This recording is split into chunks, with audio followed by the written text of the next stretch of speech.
warahmatullahi wabarakatuh. Waalaikumsalam. Yang saya hormati Bapak Ibu calon guru penggerak ya, calon guru penggerak, dan juga sebelumnya saya ucapkan selamat walaupun ini belum full ya, selamat berjuang dan juga harus sampai ke endingnya, yaitu jadi guru penggerak yang sebenarnya.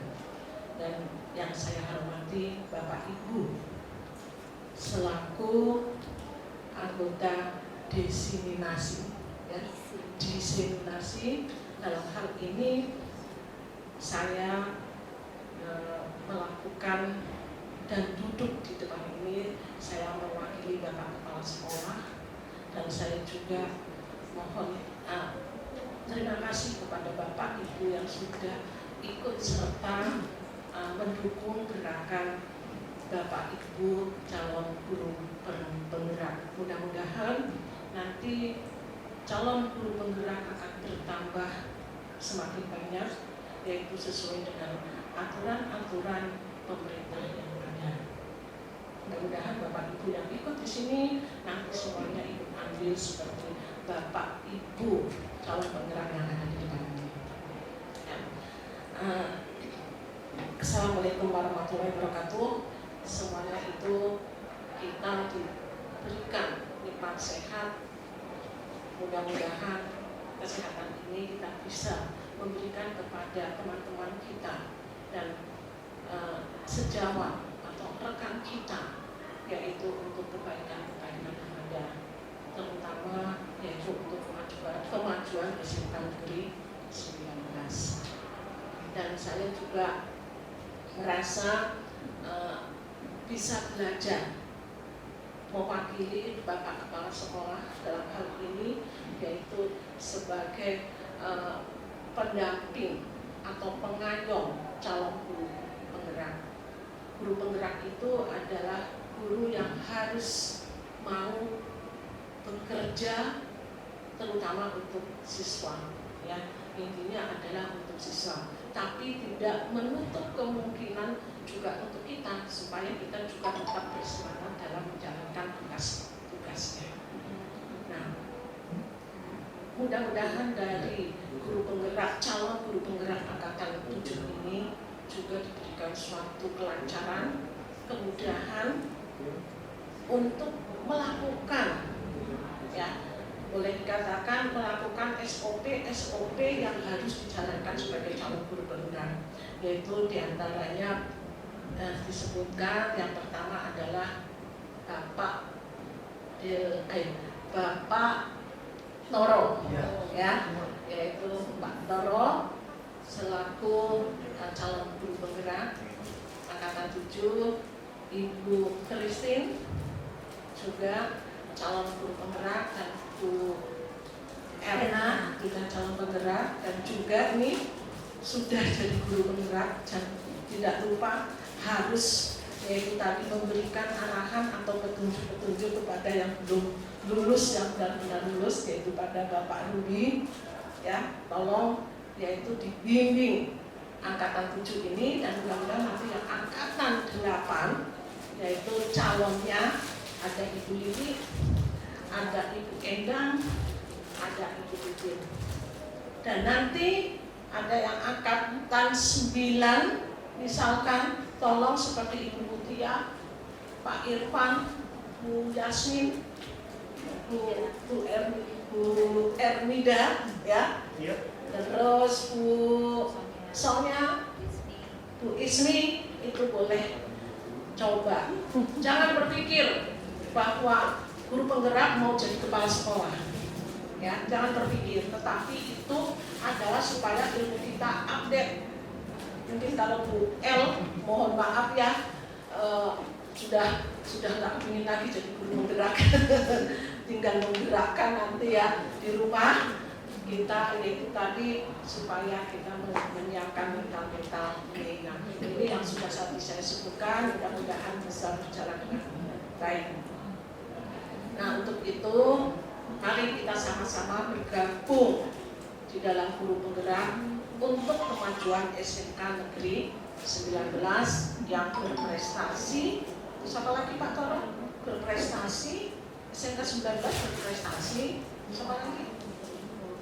Luar biasa, ya, jadikan yang seperti itu. Bahkan nanti guru penggerak pun itu juga nanti ada kaitannya dengan ini loh, USK ya, LSP, karena saya itu tadi menggerakkan LSP, ya, tolong.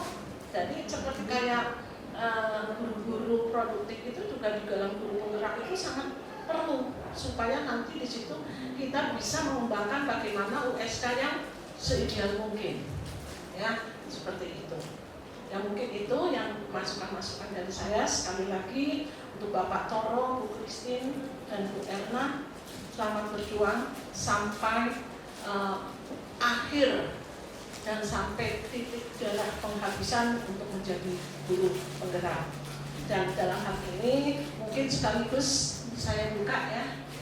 Ya baik, terima kasih untuk acara diseminasi calon guru penggerak angkatan 7. Saya mewakili kepala sekolah membuka kegiatan tersebut. Ya. Ini saja, terima kasih. Assalamualaikum warahmatullahi wabarakatuh. Waalaikumsalam warahmatullahi wabarakatuh. Baik Bapak Ibu sekalian, Assalamualaikum warahmatullahi wabarakatuh. Alhamdulillahirrahmanirrahim. Wassalatu wassalamu ala asrofil anbiya'i wal mursalin Sayyidina wa maulana Muhammadin wa ala alihi wa sahbihi ajma'in, amma ba'du. Yang saya hormati rekan-rekan Bapak Ibu tenaga pendidik, juga ada senior kita, ada Bu Elfarida, mohon maaf, Ibu ada di belakang nggak kelihatan. Juga Bapak Ibu sekalian semuanya, hari ini saya ucapkan, kami bertiga di sini, saya, Bu Christine, dan Bu Erna, mengucapkan terima kasih yang tak terhingga karena Bapak Ibu sekalian telah meluangkan waktu untuk bersedia berkenan mendengarkan apa yang akan kami sampaikan. Nah, pada hari ini kami mendapat tugas sebagai calon guru penggerak untuk mendiseminasikan tentang budaya positif. Kami bertiga setelah berdiskusi sebelumnya bahwa kami sepakat tidak akan menggurui Bapak Ibu sekalian, akan tetapi kami ingin memberi masukan, kami ingin memediasi. Kita berdiskusi, justru kami ingin masukan dari Bapak Ibu semua tentang budaya positif. Apa saja sih budaya positif? Ya tentunya Bapak Ibu nanti bisa memberi masukan. Tentu apakah kita sudah sebagai guru sudah melakukan budaya positif itu?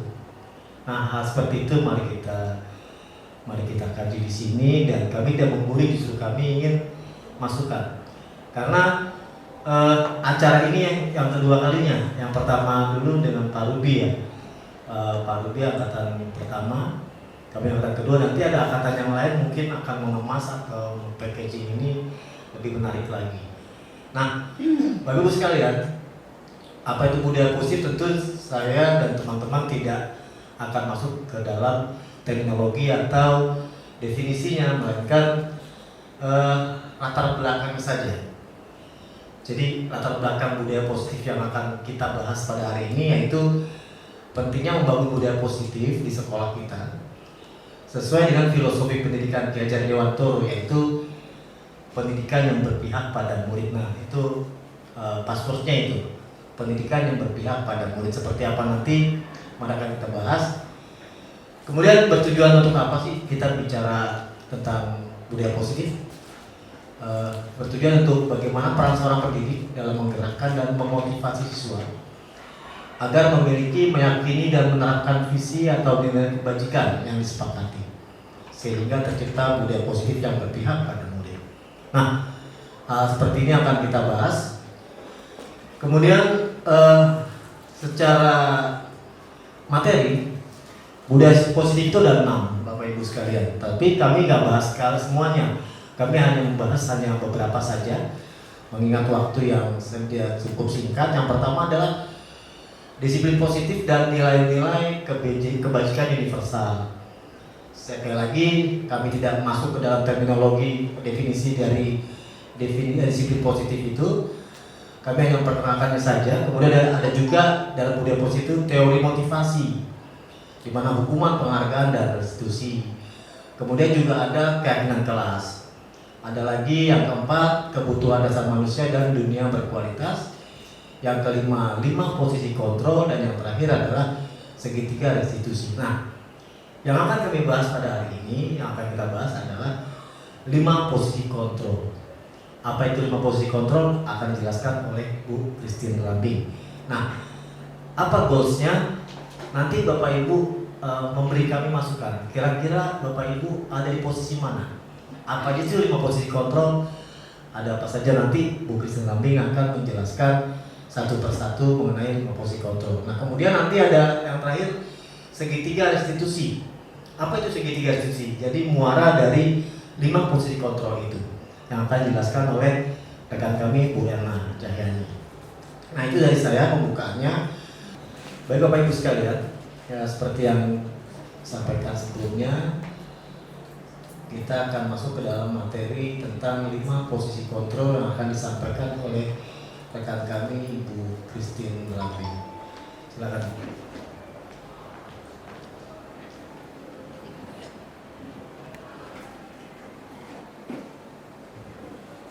Bismillahirrahmanirrahim. Assalamualaikum warahmatullahi wabarakatuh. Ya, mohon maaf slide-nya rame. Ada anak-anak karena terkait dengan 5 posisi kontrol. Ya, di sini 5 posisi kontrol itu yang akan kita bahas. Yang pertama, penghukum. Yang kedua, pembuat rasa bersalah. Yang ketiga, teman. Yang keempat, pemantau. Yang kelima, manajer. Saya akan jelaskan satu persatu mengenai posisi kontrol ini terkait dengan kita sebagai guru ya. Oke. Untuk penghukum di sini biasanya kita bisa menggunakan hukuman fisik maupun verbal. Yang kadang kita pernah melakukannya tanpa kita sadari, kita pernah melakukan ini ya, dimana kita menjalankan hukuman kepada anak-anak apabila anak-anak melakukan suatu kesalahan. Tadinya saya belum memahami ya, tapi setelah saya mempelajari materi ini baru saya menyadari, oh ya, selama ini saya pernah melakukan hal-hal ini. Ada beberapa poin yang memang saya lakukan dan ternyata itu salah ya, karena tidak adanya keberpihakan kepada siswa. Posisi penghukum di sini yaitu guru-guru menerapkan posisi penghukum akan berkata dengan kata yang memaksa ya di sini ya, patuhi aturan saya atau awas. Nah, biasanya sikap kita itu ya, dari ciri-ciri penghukum itu biasanya mata kita itu body language-nya melotot, atau enggak kita nunjuk-nunjuk, atau enggak kita telak pinggang. Ya, terus ada lagi kata yang akan keluar, kamu selalu salah. Benar nggak Bapak Ibu? Benar. Di dalam posisi penghukum ini, kamu selalu salah, selalu, pasti selalu terakhir selesai, terlambat lagi, pasti terlambat lagi, selalu datang terlambat, kapan bisa tepat waktu. Nah, itu sering kita lakukan dengan kata-kata seperti itu. Nah, kalau kita mengalami hal seperti itu, kita tidak pernah merasakan empati yang kita rasakan kepada siswa, bagaimana perasaan anak itu. Nah, mungkin hasilnya dari hukuman yang kita berikan, kalau kita berada di posisi kontrol penghukum, anak di sini akan mungkin merasa marah atau dendam tanpa kita sadari. Mungkin terlihat di depan kita dia manis, tapi kita tidak tahu hatinya itu seperti apa.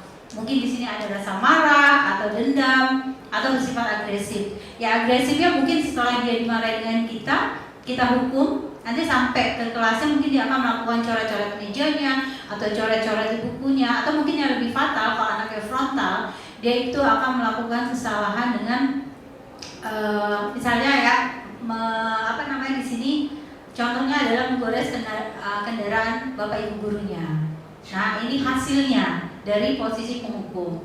Biasanya kalau guru yang melakukan penghukuman di sini, itu guru percaya bahwa ya satu cara agar pembelajaran bisa berhasil yaitu dengan cara dia. Nah itu egoisnya kita itu di situ. Ya, jadi kita merasa cara pembelajaran kita akan berhasil, ya ikutin cara kita. Nah sering kita lakukan adalah sebagai penghukum tanpa kita sadari.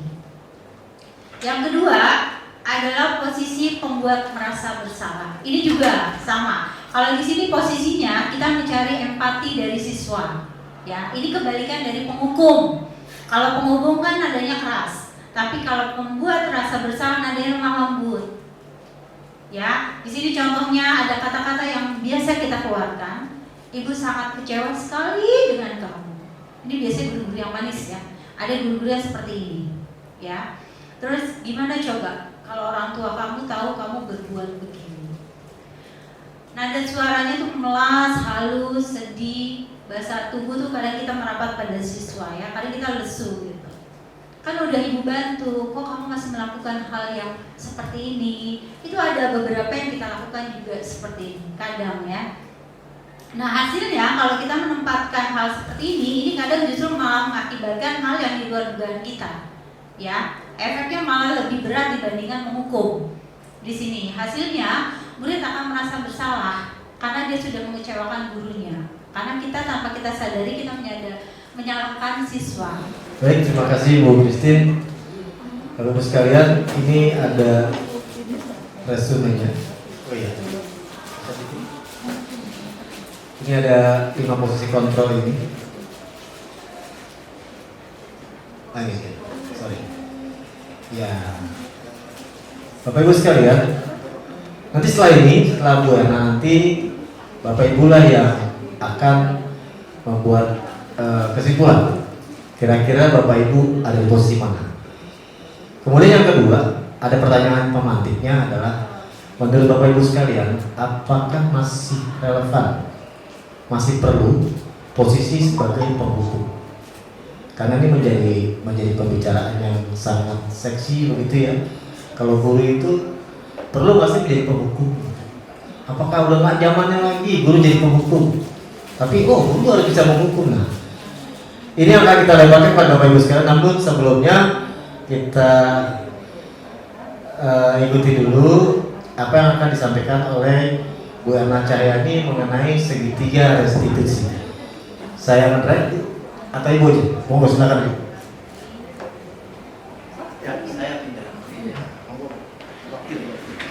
Ya, Assalamualaikum warahmatullahi wabarakatuh. Ya, Bapak Ibu masih semangat ya? Ya, oke, baik. Selanjutnya setelah kita mengetahui 5 posisi kontrol terhadap guru, kita juga diharapkan tadi untuk mengambil posisi sebagai manajer. Nah, sebagai manajer apa sih yang harus kita lakukan? Di sini ada teori segitiga restitusi.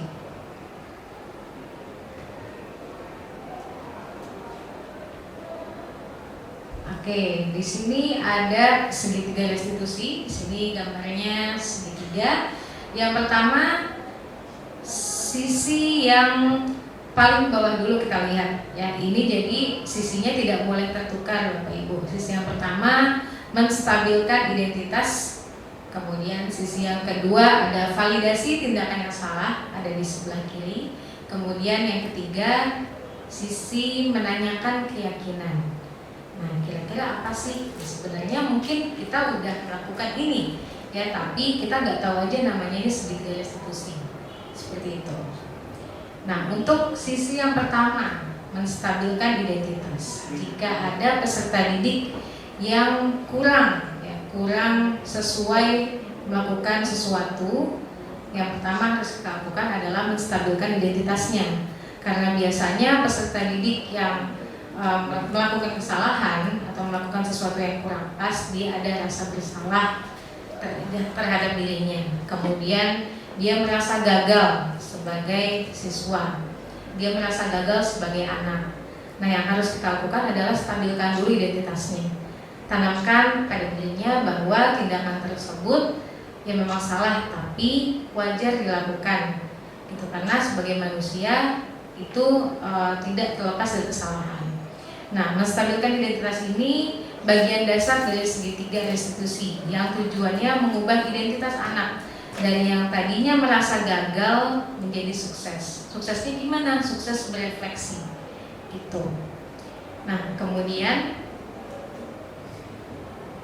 biasanya di tahapan ini ya, guru akan menyebutkan kalimat-kalimat seperti ini. Ini kurang lebih ya Bapak Ibu, tidak selalu harus seperti ini, tapi kurang lebih aja.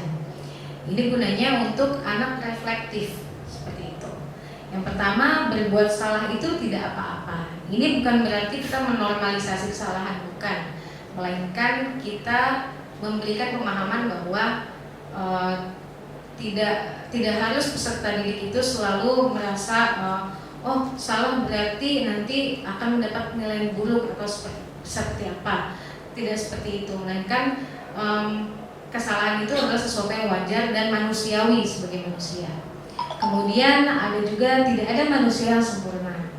Selanjutnya saya juga pernah melakukan kesalahan seperti itu.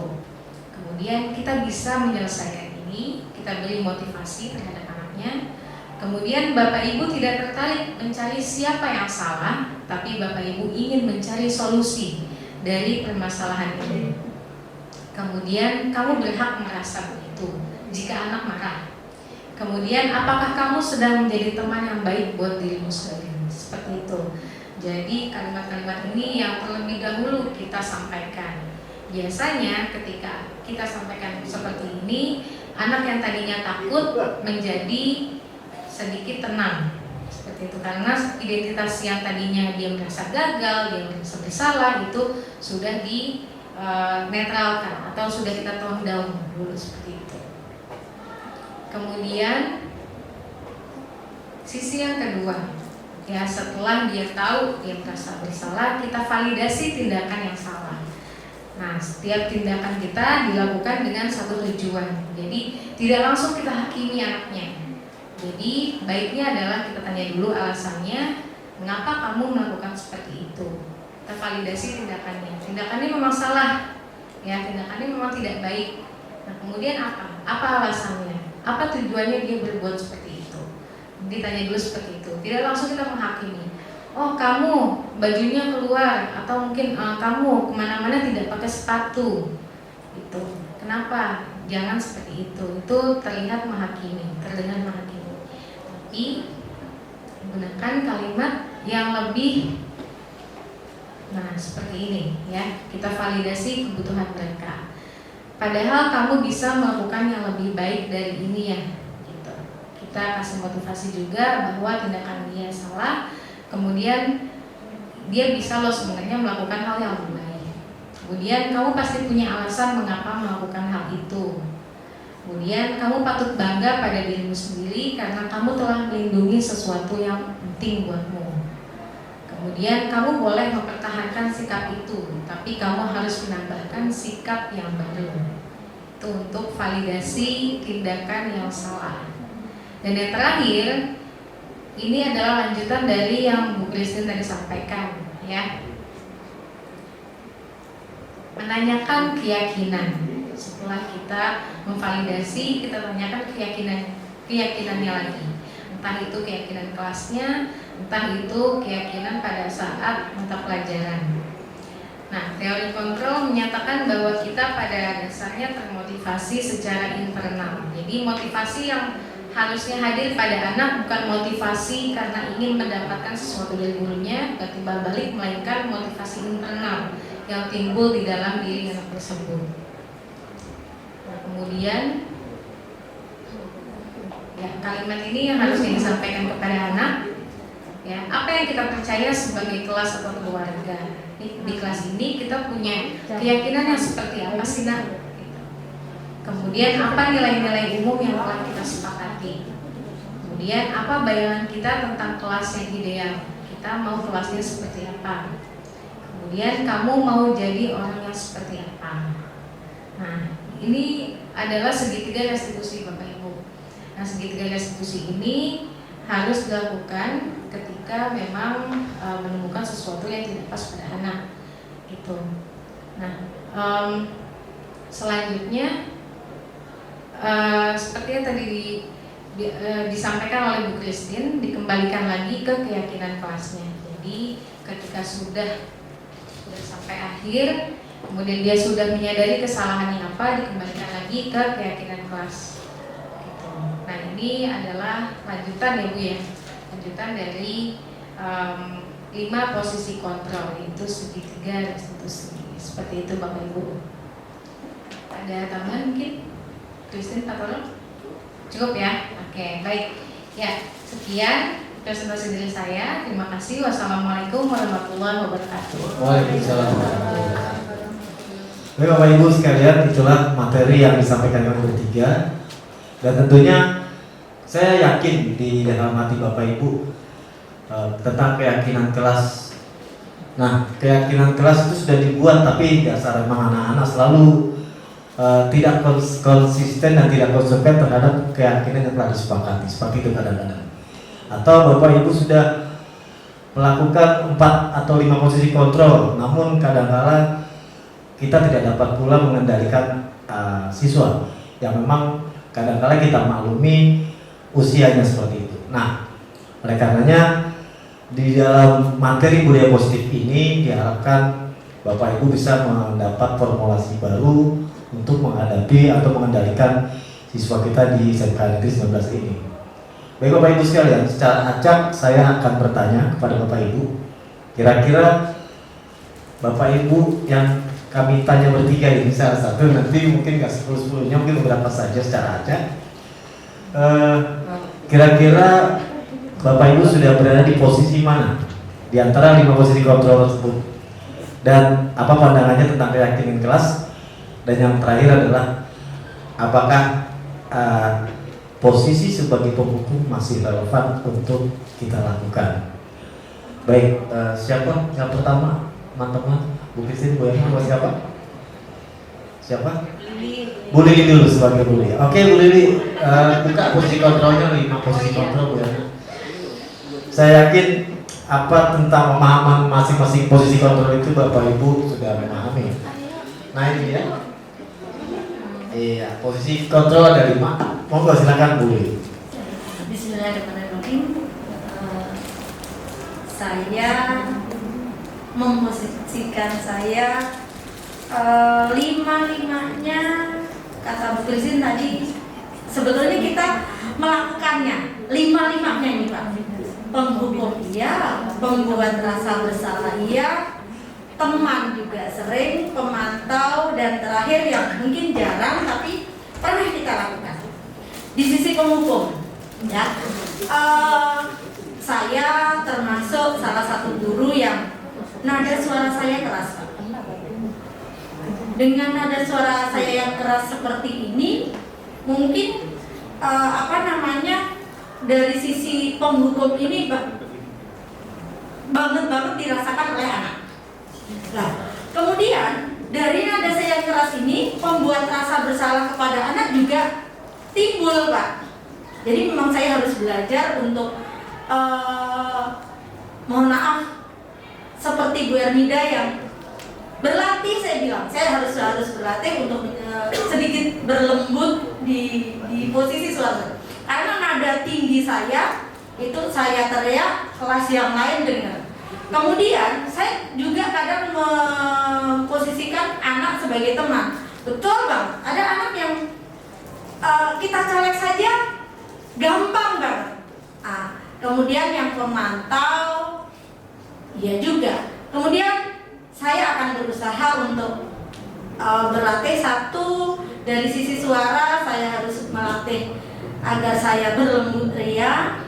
Kemudian menjadikan seorang peserta didik itu bisa diajak ngobrol.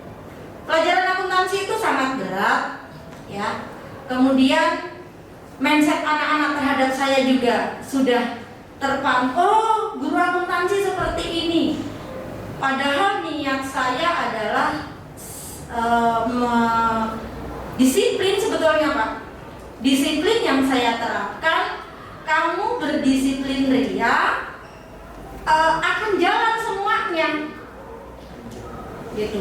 Terus keyakinan kelas yang saya ini mungkin karena saya kelas 11 AKL akan PKL, insya Allah saya akan mencoba untuk di kelasnya Pak Arif. Saya sudah punya bayangan. Ternyata saya agak berat di kelasnya Pak Arif. Mungkin saya akan ajak ngobrol anak-anak. Saya ajak ngobrol anak-anak. Bagaimana sih kalian bisa nyaman belajar akuntansi? Akan saya ajak ngobrol dulu, berdiskusi dengan mereka. Bagaimana supaya belajar akuntansi dengan ibu itu kalian nyaman, ya? Yang saya rasakan Pak, saya masuk kelas, anak-anak seperti anak udah nggak kanan kiri, saya masih di kelas saya masih suka bercanda, tapi ternyata bercanda saya ini nggak mereka terima dengan baik karena mindset mereka di Bu Lili itu udah apa ya? Kalau dibilang galak, ya iya, saya galak dan itu akan saya. Kemudian mudah-mudahan saya bisa yang dari tukang hukum. Kalau tukang hukum itu gimana ya? Saya kalau enggak menyelesaikan tugas, nah itu kadang ya. Nah, tugas harus selesai hari ini. Itu termasuk tukang hukum bukan? Bukan. Iya. Nah, seperti itu ternyata membuat rasa bersalah. Oh iya, yang penting dikumpulkan. Ada anak-anak yang dia mengumpulkan tugas, yang penting ngumpulin. Isinya kosong. Nah, berarti penghukum ini berdampak ke pembuat rasa bersalah. Itu yang saya terima dari penjelasan dari Bu Rising dan Bu Herna. Mudah-mudahan saya belajar, saya bisa. Terima kasih. Assalamualaikum warahmatullahi wabarakatuh. Ya, pegang dulu. Ada mau ditanya nggak Bu sekalian? Ada Pak. Apa Bu? Pak, saya bersuara tinggi. Kemarin ada sedikit kasus. Mohon maaf Bu Ermida suaranya lembut. Tapi ternyata suara saya yang seperti ini memang sudah dikenal anak. Bu Lili itu memang keras suaranya.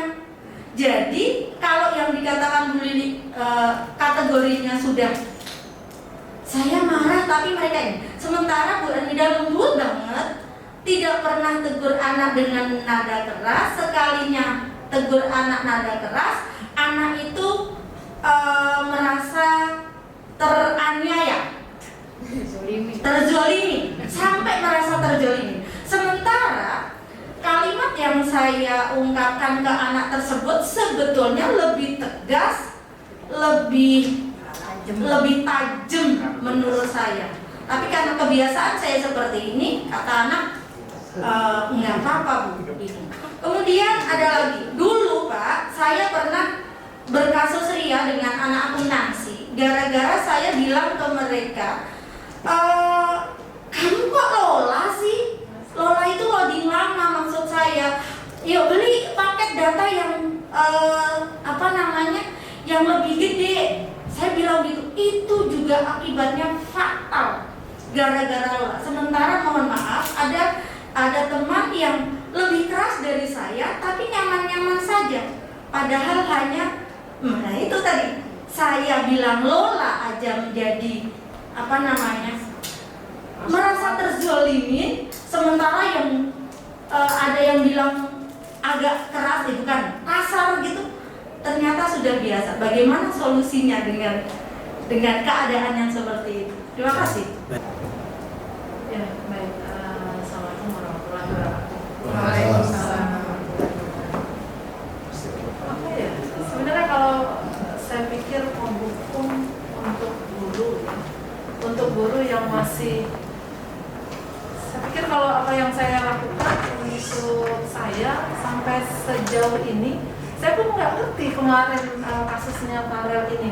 Tapi saya lihat Farel memang untuk Farel ini kasusnya ada jadi sebut nama nih. Masalahnya bagi saya itu saya nggak keras gitu loh. Tapi kebetulan anak ini, kebetulan si pembuat rasa bersalah ini memang agak beda lah. Saya lihat memang anak ini kurang rasa tanggung jawab, sopan santunnya juga kurang banget menurut saya. Saya baru nemu gitu loh anak seperti ini yang merasa membuat rasa bersalah ini, dan bagi saya sih saya nggak seperti itu gitu loh. Tapi kalau bagi anak seperti itu mungkin karakter ya, karakter anak itu yang memang harus kita maklumi. Oh beda ya ternyata untuk tidak sama semua anak membuat rasa bersalah ini. Kalau ada anak yang memang merasa dia bersalah, ya dia akan sadar gitu. Dan yang parah lagi nih, yang si pembuat rasa bersalah itu tidak merasa bersalah. Iya. Nah sementara kita sudah pakai yang menurut aturan kita baik, bagi anak yang membuat rasa bersalah ini dia nggak merasa bersalah. Itu yang parah gitu loh. Baru kali ini sih sebenarnya kasus bullying ya. Tapi ya nggak apa-apa, sebenarnya semua pengalaman yang saya dapat banyak pengalaman banget menghadapi anak-anak seperti ini. Ya itu kadang kalau bully dengan nada yang keras dia pikir biasa. Bagi saya nggak keras banget, tapi dia kata yang dia lontarkan itu kok kayaknya lebih parah dari racun. Tapi nggak apa-apa sih, biar aja berjalannya waktu mungkin akan juga anak itu akan tahu gitu kan. Karena memang dari sikap juga anak itu si membuat rasa bersalah ini sudah saya lihat dari etika normal, sopan santun pun enggak. Kembali lagi mungkin kebiasaan dari rumah ya. Kalau kita kan kayaknya kalau kita sebagai pendidik, saya rasa kita sudah cukup berbuat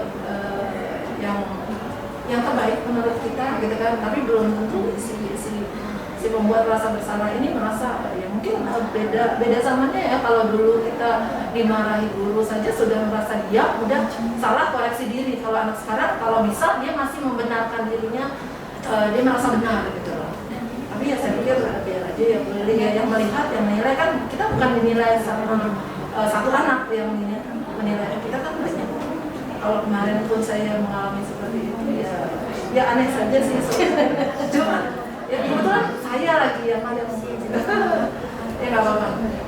Lima posisi kontrol ini sebenarnya memang sudah kita jalani. Tapi mungkin lain-lain media atau lain-lain si pembuat rasa bersalah ini yang kita tidak bisa samakan saja Bapak, Ibu. Saya setelah menanggapi apa yang sudah disampaikan oleh Ibu Willy, Ibu Ermida terkait dengan 5 posisi kontrol. Tentunya dari diri saya sendiri ya Pak ya, karena kita bisa menyampaikan apa yang sudah saya alami itu tentunya yang pernah saya alami itu sendiri. Ya baik, kalau menurut saya tadi yang sudah disampaikan Ibu Willy, Bu Ermida, itu sudah bagus ya, sudah baik dan bukan baik ya, maksudnya sudah tepat. Tetapi memang di sini kita tergantung daripada Bapak Ibu sekalian, sudah hampir jam 1. Saya terakhir menanggapi sekaligus nanti mungkin menutup saja ya, karena sudah lewat waktunya ya, Bu Christine dan Bu Emma.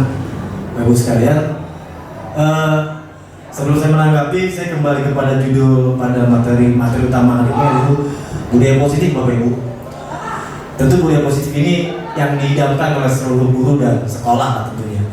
Namun itu adalah capaian. Mari kita mulai dari kita sendiri. Saya berharap di ruangan ini ada sekitar 13 orang di sini, termasuk Bu ini nanti. Saya berharap kita berikrar paling tidak satu hal. Ketika Indonesia Raya berkumandang, Bapak Ibu tidak melakukan apapun. Gitu. Kalau di lapangan tolong dihormati benderanya. Tadi pagi saya masih melihat Bapak Ibu ketika Indonesia Raya berkumandang, Bapak Ibu masih jalan di tangga, jalan. Itu bukan budaya positif. Maka kalau tadi Bu Christine telah menjabarkan materi, Bu Erna menjabarkan materi, dan Bapak Ibu sekalian menanggapi materi, maka saya sekarang menagih untuk mengimplementasikan. Dari mana kita mulai? Banyak. Pertama adalah saya mohon Bapak Ibu sekalian, mari kita mulai mengkampanyekan budaya positif. Yang pertama, satu hal yang saya inginkan, yang saya harapkan adalah ketika Indonesia Raya berkumandang, Bapak Ibu tidak melakukan hal apapun ketika di lapangan. Tapi kalau di kelas ya tentunya bersama-sama siswa menyanyikan lagu tersebut. Kalau di ruang guru ya tidak masalah karena tidak dilihat siswa. Tapi kalau di lapangan, di koridor, mohon berhenti sejenak, kalau perlu hormat kepada bendera. Itu budaya positif yang saya harapkan terimplementasi dari cerita hari ini tentang budaya positif. Kemudian keyakinan kelas Bapak Ibu, sebelum saya masuk menjawab pertanyaan Bu Mutia dan Bu Lili, saya masuk ke keyakinan kelas dulu bahwa sesungguhnya setiap guru sudah memiliki keyakinan kelas, sudah mempunyai peraturan masing-masing. Hanya tadi di awal saya katakan ada password, yaitu pendidikan yang berpihak pada murid. Oleh karena kita berharap peraturan yang Ibu terapkan harus kesepakatan kedua belah pihak. Begitu. Jadi keyakinan kelas itu adalah aturan yang disepakati kedua belah pihak. Jadi keyakinan kelas itu hanyalah sebuah nama yang di dalam. Tapi nada tinggi itu bukan karakter. Karena yang mempengaruhi arti dari suara Ibu ada 3 hal. Yang pertama adalah intonasi, gestur, dan ekspresi Ibu. Jadi Ibu ngomong keras, tapi senyum-senyum wajahnya mereka nggak tersinggung karena Ibu perlu keras. Gitu. Jadi suara keras sama nada tinggi beda. Nada tinggi itu intonasi dalam studi musik dipelajari itu. Gitu Ibu.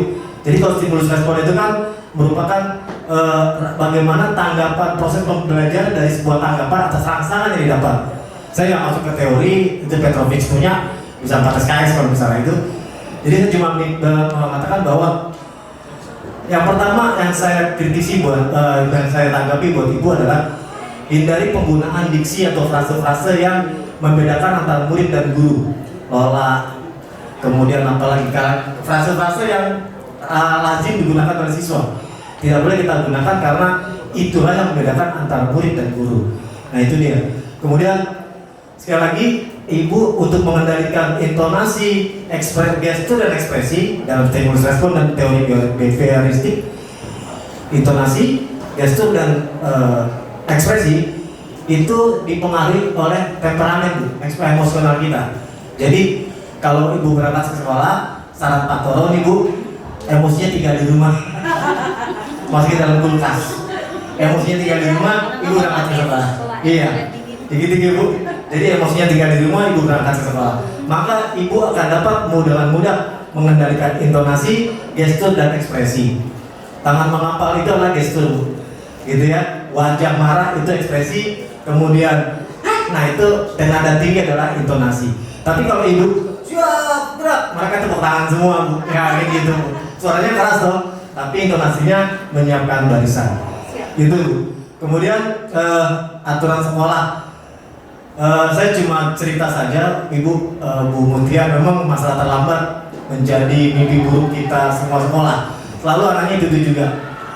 Di sekolah lama akhirnya kita sepakat untuk menutup gerbang pada pukul 6.45 dan yang terlambat harus pulang. Nah, enggak, itu dulu waktu itu karena tidak ada yang bisa merubah karakter anak itu waktu itu, tapi semuanya kembali ke subjektivitas sekolah masing-masing. Tapi yang saya garis bawahi dari pernyataan Bu Mutia, saya sepakat sekali, itu juga termasuk dalam teori Petrovic tentang stimulus respon, di mana sebenarnya posisi kontrol ini 5-5-nya adalah bagaimana kita menghadapi siswanya. Jadi anak-anak itu kan tergantung tanggapan atas rangsangan, itu makanya saya kembali ke teori. Nah, kata Bu Mutia itu tergantung dari anaknya. Jadi ada anak yang harus menggunakan hukum, ada anak yang harus kita selaku teman dan seterusnya. Seperti jadi tergantung dari anaknya, tergantung dari karakteristik siswa tersebut. Itu yang saya ambil dari Bu Mutia tadi dan saya sepakat tentang itu. Dan terakhir dari saya adalah posisi kontrol sebagai manajer merupakan capaian Bapak Ibu. Jadi sekali lagi Bapak Ibu jangan pernah bermimpi bisa menjadi manajer atau menempatkan diri sebagai manajer kalau Bapak Ibu tidak bisa merubah karakter siswa sehingga Ibu tinggal akhirnya pada saat tertentu menjadi manajer. Artinya begini, Bapak Ibu memiliki siswa ini susah diatur di kelas. Terus Bapak Ibu berusaha menjadi manajer, sulit. Tapi pelan-pelan dengan karakter Ibu, mungkin dengan penghukum, mungkin dengan teman, mungkin dengan pemantau, mungkin dengan pembuat rasa bersalah, perlahan-lahan hadapi mereka satu persatu dengan caranya, maka capaiannya akan tercapai keinginan Ibu sebagai manajer. Seperti itu. Jadi manajer menurut saya adalah capaian dan kita berharap semua guru-guru di sini termasuk saya akhirnya bisa memposisikan diri sebagai manajer. Gitu ya Bu. Itu saja tanggapan dari saya. Saya mohon maaf kalau kembali ke teori-teori lagi karena memang ranah kita ranah akademis sehingga harus berbasis pula dengan dunia akademis.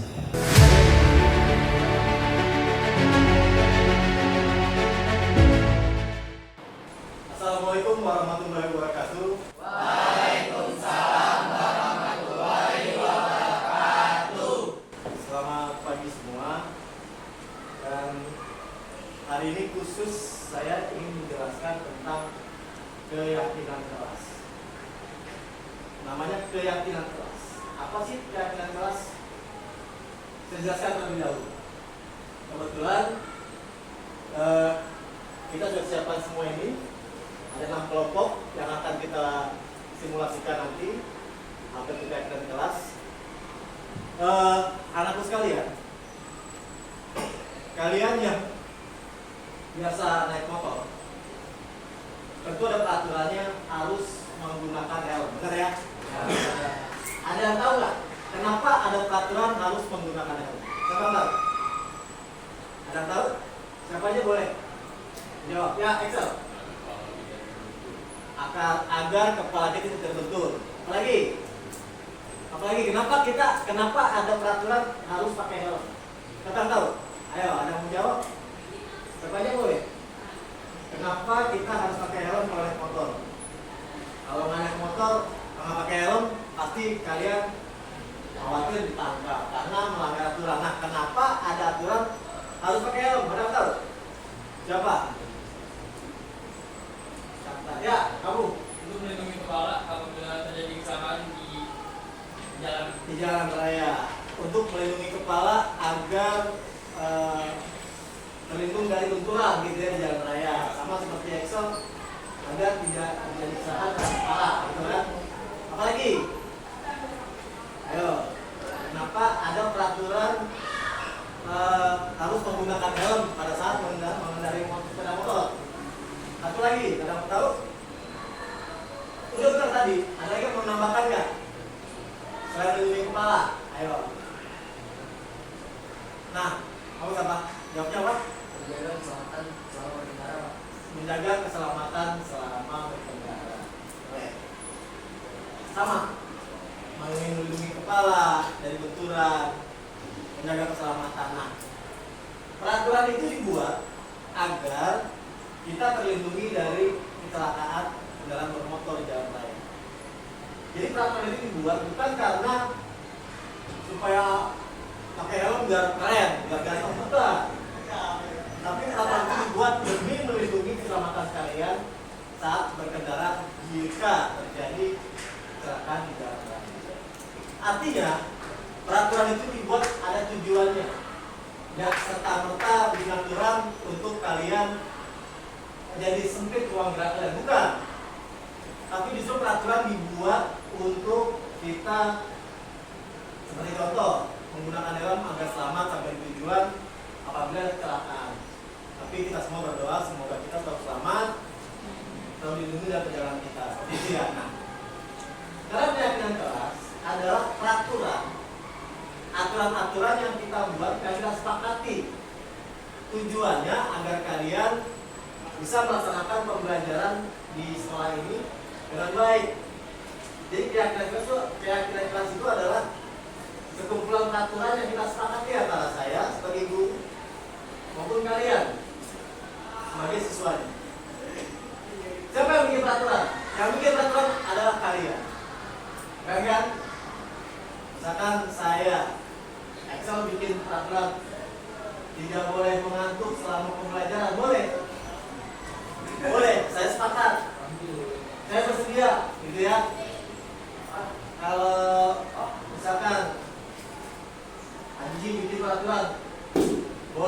sambil makan nasi, sambil belajar. Saya nggak sepakat, nggak boleh berarti.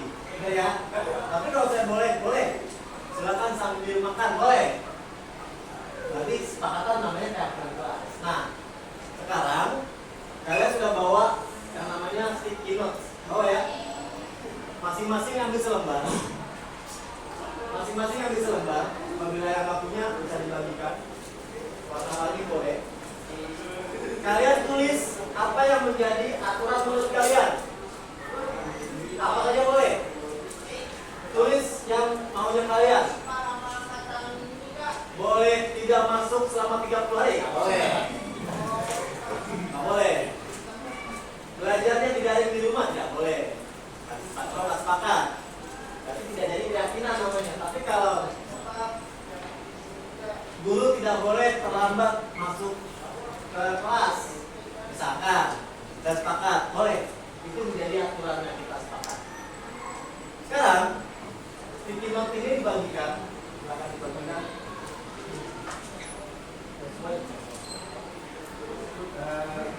Nih, orang, kamu udah punya? Di belakang udah punya.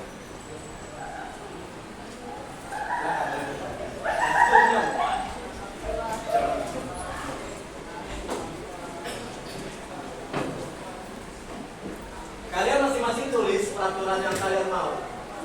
Di bawahnya kasih nama kalian.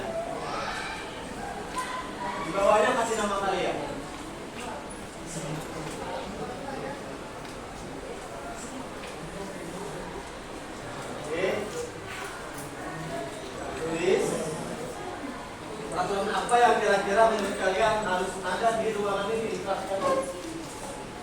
Boleh, misalkan contoh, guru tidak boleh terlambat masuk kelas setelah bel, ya. Misalkan kalian juga nggak boleh terlambat, tidak boleh ngantuk, misalkan. Kalau menguap tidak boleh bersuara, misalkan. Kalian buat aja bebas. Peraturan menurut kalian, jangan kita buat di kelas ini. Jadi peraturan itu akan kita buat di ruangan ini, kelas ini, kelas 10 BP2. Yang nantinya disepakati oleh guru dan siswanya. Oke, tulis, kemudian di bawahnya kasih nama kamu. Ya, tulis peraturan apa yang kalian inginkan, kemudian dikasih nama di bawahnya. Silakan berpikir dulu boleh. Misalkan menguap tidak boleh bersuara, misalkan begitu ya.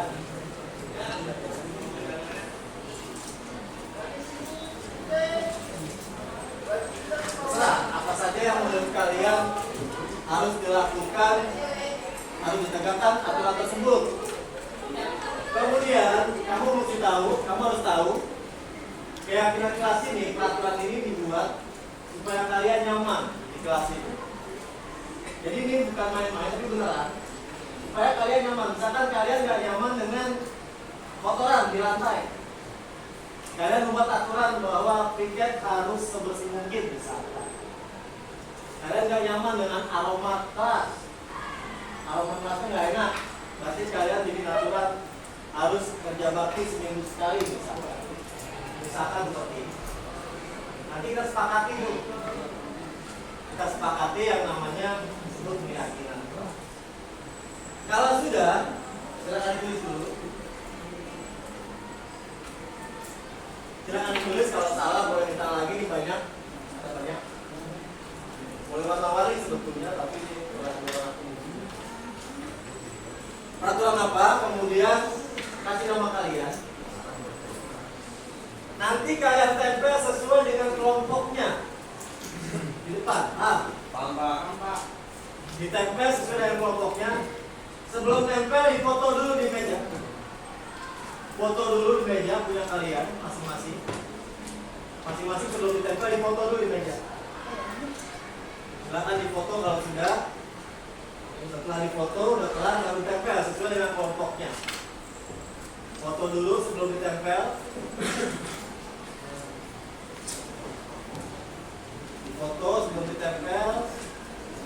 Saya kasih waktu berapa menit untuk kira-kira aturan apa, keyakinan keras apa yang kalian ingin tegakkan di ruangan ini. kelas kalian.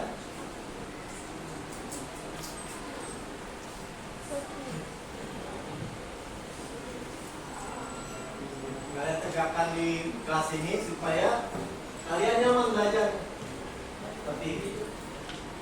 Misalkan bikin aturan tidak boleh menyanyi selama pembelajaran berlangsung. Nama yang boleh nyanyi.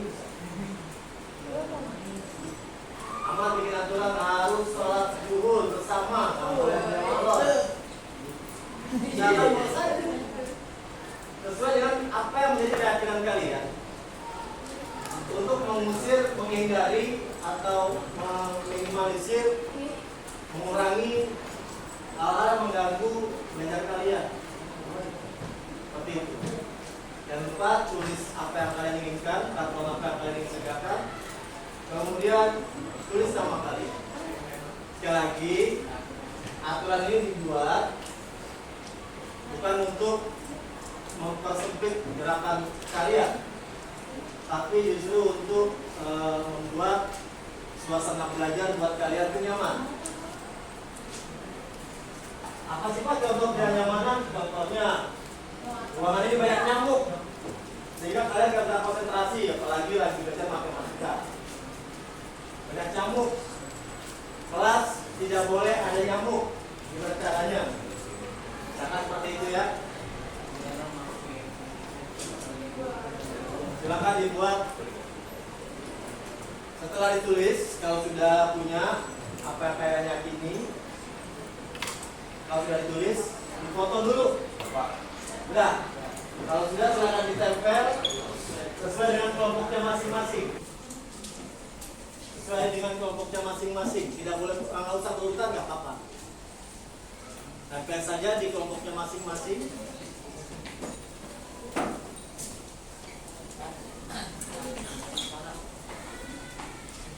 Apa nak? Kenapa terjadi? Ya boleh.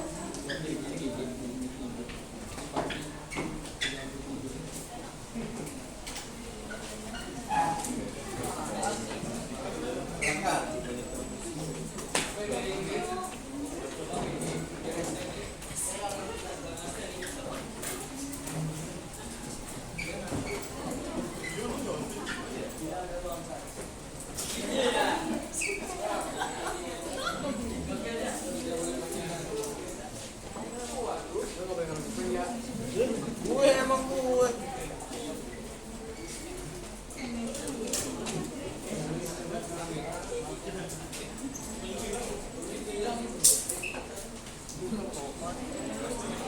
Kata buru-buru, silakan. Ketua kelompoknya dipersilakan kalau mau rapihin, merapikan yang ditempel, silakan kalau mau dirapikan. Ketua kelompoknya silakan kalau mau merapikan, boleh.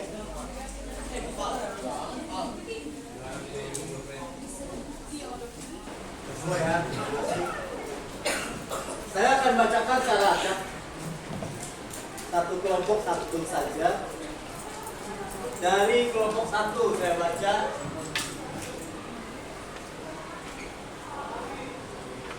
Ada satu aturan atau keyakinan yang dibuat oleh rekan kalian, yaitu jika jam kosong tidak boleh berisik supaya tidak mengganggu kelas lain. Ya, saya setuju. Dan tentu kalian semua setuju. Disebut, maka ini kita sebut keyakinan atau aturan yang akan disepakati, benar ya? Nah, dari kelompok 2 misalkan, dari salah teman kalian, piket harus bersih dan rapi. Setelah digunakan, kabel harus dirapikan. Jadi mungkin selama ini kabelnya nggak dirapikan ya, karena kabel kalau udah putus